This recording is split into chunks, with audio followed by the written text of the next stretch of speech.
Alors là, il y a un exercice typique. Alors là, j'ai gardé mon tableau sur le binôme de Newton. Ok.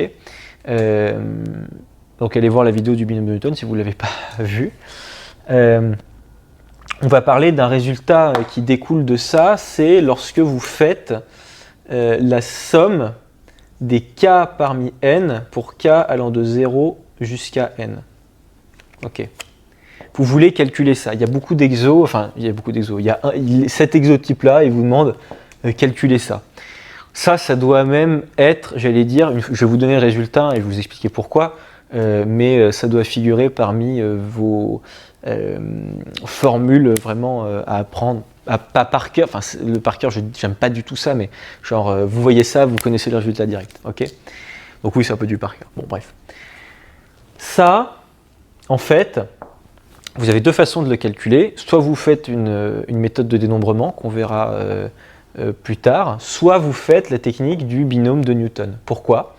Parce que, regardez un petit peu, le binôme de Newton, c'est ça. Okay, c'est quand vous prenez a plus b puissance n, c'est égal à tout ça, c'est la somme des k pour allant de 0 jusqu'à n de k parmi n de a puissance k fois b puissance n moins k, etc. Et dans l'exo, par exemple, on vous demande de calculer ça.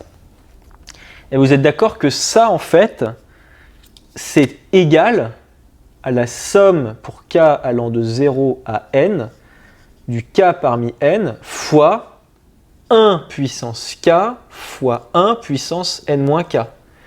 Bah ouais, pourquoi? Parce que 1 puissance k, ce sera toujours égal à 1, même lorsque k commence à 0, et 1 puissance n moins k aussi. Donc ça et ça, que vous le rajoutiez ou non, vous pouvez le rajouter, quoi. Vous voyez ce que je veux dire? Il n'y a pas de problème.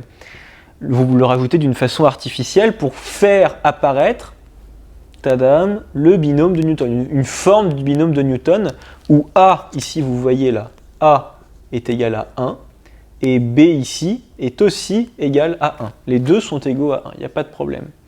Donc en appliquant la formule du binôme de Newton, j'allais dire à l'envers, vous partez d'ici et vous allez ici, et bien ça vous savez que c'est égal à, du coup, 1 plus 1 le tout puissance n. 1 plus 1 le tout puissance n, c'est-à-dire 2 puissance n. Voilà. En gros, on est parti de là, on a dit, bah tiens, ça ressemble entre guillemets à un binôme de Newton, je vais faire apparaître un binôme de Newton comme ça en faisant apparaître un 1 puissance k et un puissance n moins k. Je dis, ah bah tiens, là maintenant j'applique la formule du binôme de Newton avec A qui est égal à B qui est égal à 1, donc les deux valent 1 là-dedans. Je remplace, ça c'est donc le tout est égal à 1 plus 1 tout puissance n, ce qui est égal donc à 2 puissance n. Donc ça c'est un résultat vraiment à connaître, c'est que la somme des k parmi n, pour k allant de 0 à n, c'est égal à 2 puissance n. Voilà, ça c'est un résultat vraiment à connaître.